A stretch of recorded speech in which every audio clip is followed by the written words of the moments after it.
예, 김상규의 유행가 경제 시간입니다. 오늘은 경제 도약을 노래한 아치빗을 노래 한번 살펴볼까요? 같이 한번 불러봅시다. 긴 밤 지새우고 풀잎마다 맺힌 진주보다 더 고운 아침 이슬처럼 내 맘의 서름이 알알이 맺힐 때 아침 동산에 올라 작은 미소를 배운다. 태양은 묘지 위에 붉게 떠오르고 한낮에 찌는 더위는 나의 시련일지라. 나 이제 가노라 저 거친 광야에 서러움 모두 버리고 나 이제 가노라.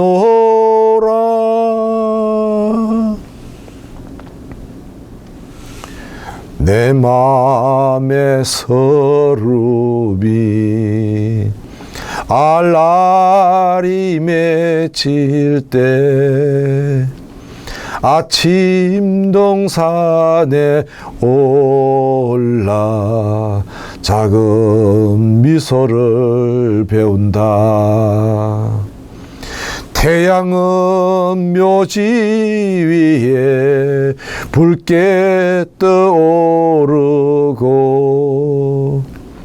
한낮에 찌는 더위는 나의 시련일지라.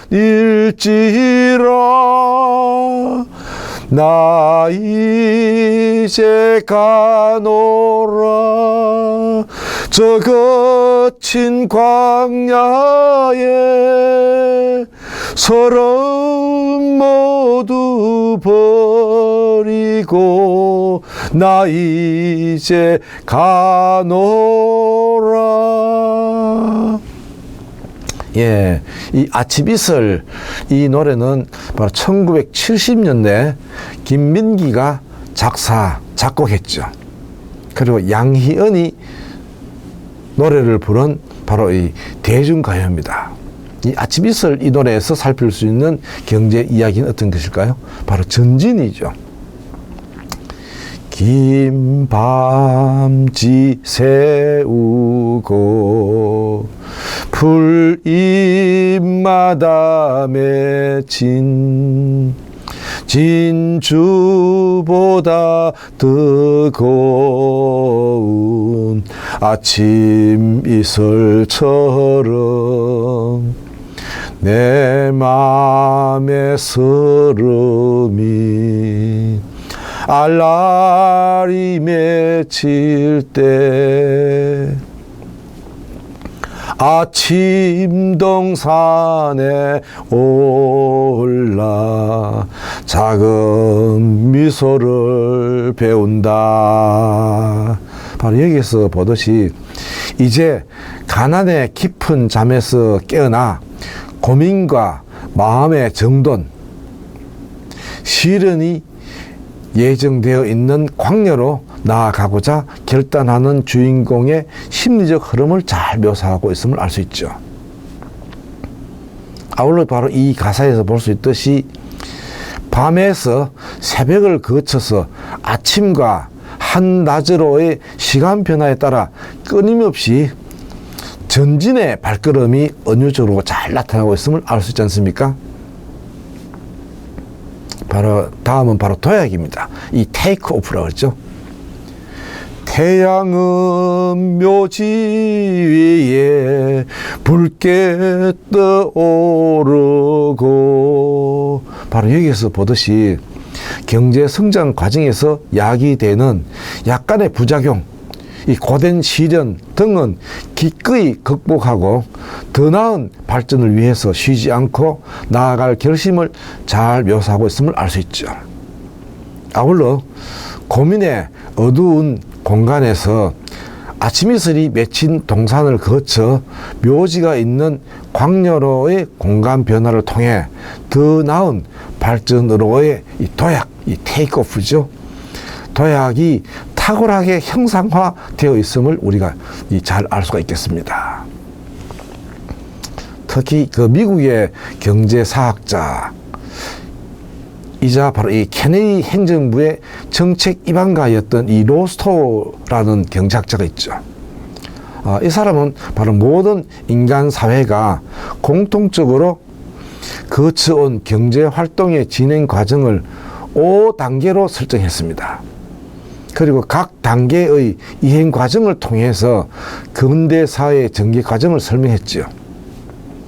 그는 원래 이 영국의 경제사 연구에 바로 큰 공을 세웠던 사람입니다. 그렇지만은 바로 이제 러시아, 중국, 미국 등의 근대사에 새롭게 또 몰두를 하면서 마르크스의 역사 이론에 대체할 새 이론을 필요성을 갖게 됐습니다. 그래서 바로 로스토는 인간을 이 호모 에코노미쿠스가 경제인으로 파악하는 등 경제 결정론의 한계를 지적하면서 인간 행위는 경제적인 요인과 비경제적인 요인의 비교와 태일적 균형으로 이루어지는 것이라고 주장을 하게 됐죠. 이와 같은 이 전제에 입각한 바로 로스토의 비경제적 요인을 경제활동에 연계시키는 교량적 분석 방법을 모색하면서 바로 경제발전 5단계설을 성립시켰던 것입니다. 특히 그 1700년대 이후, 1700년 이후에 이 경제 및 사회 성장 과정의 중심에 두고 있는 5단계는 바로 이 전통사회, 2단계가 바로 이제 선행 조건 단계, 3단계가 도약 단계, 그다음 4단계가 성숙 단계, 5단계가 이 고도 대중 소비 단계, 바로 이렇게 이루어졌죠. 바로 그는 바로 이 각 나라의 상황을 이것에 적용시킴으로써 모든 사회의 이 성장 과정이 이 5단계로 설명될 수 있다고 주장했습니다. 그래서 근대 사회의 전개 과정을 또 일반화했죠. 또 세 번째 이 도약 단계, 이것은 이 공급화, 근대화의 결정적인 전환기로서 지속적인 경제 성장이 시작되는 가장 중요한 시기라고 강조했습니다.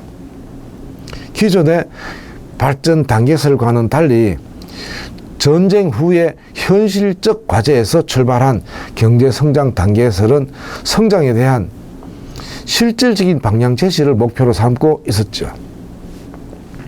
경험과학의 성과를 받아들여서 공업화의 역사 과정을 해명하고자 했던 것입니다. 뿐만 아니라 이 로스토우는 각 단계의 이행을 생산의 동학 이론으로 설명하면서 마르크스가 주장했던 필연성이 아닌 선택에 의한 과정이라고 주장을 한 거죠. 그리고 이러한 이 로스토의 경제 발전론은 한국의 경제 발전에 크게 기여를 합니다. 바로 이게 참 중요합니다. 로스토 이전에 제3세계의 민족주의를 공산주의로 규정했던 미국 정부가 그의 경제 발전론으로 인해서 제3세계의 민족주의의 특수성을 인정하게 됐던 것이죠. 따라서 1960년대 박정희 정권은 민족주의를 이용해서 국민 통합을 도모했고 경제 발전의 초석으로 삼았던 것입니다. 이렇게 볼 때 바로 로스토의 한국 경제에 대한 영향력이 어느 정도였는가를 충분히 짐작할 수가 있겠다고 할 수 있겠습니다. 다음은 바로 이 시련이죠. 한낮에 찌던 더위는 나의 시련일지라 나 이제 가노라 저 거친 광야에 서러움 모두 버리고 나 이제 가노라. 바로 여기서 보듯이 빈곤의 악순환 국가가 그것을 벗어나기 위해서는 엄청난 고통과 시련이 불가피함을 잘 지적하고 있습니다. 당시 우리나라는 자본이 부족하고 기술 수준이 낮은 이 후진 국가였죠.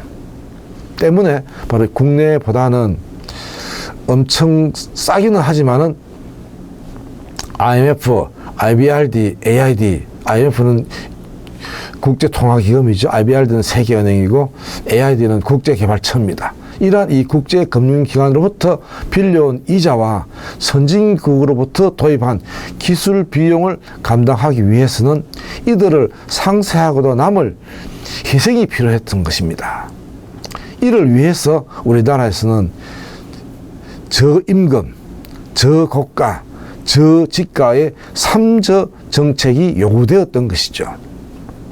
따라서 바로 노동자들에 대한 저임금, 농민들에 대한 저고가, 지주들에 대한 저지가, 이것이 바로 이 당연시 됨으로써 이들의 희생 위에 한국 경제는 이 고도 경제의 성장이 가능하게 됐다고 할 수가 있겠습니다. 따라서 이 노래는 위의 가사에서 지적하고 있듯이 한국 경제의 고도 성장을 위해서 3저 주체들의 크나큰 고통과 시련을 잘 언저하고 있다고 하겠습니다. 다음은 바로 민중가요 있죠. 민중가요. 바로 역설적이게도 이 노래는 1971년 정부가 건전가요로 선정하기도 했습니다. 발표 당시 이 노래는 대한민국의 억압된 정치 상황을 은유하는 듯한 가사로 젊은이들에게 큰 인기를 끌었죠. 그러나 긴 밤 지새우고 여기에서 바로 긴 밤이 유신 정권을 의미하는 그러한 이유에서 바로 10월 유신이 끝나고 제5공화국 시절까지 바로 이 금지곡으로 지정돼 버렸습니다.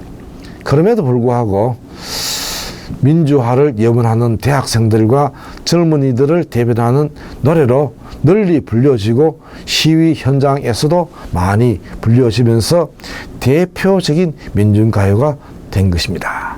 예, 유익한 시간이었습니까? 예, 구독하기 꼭 부탁합니다.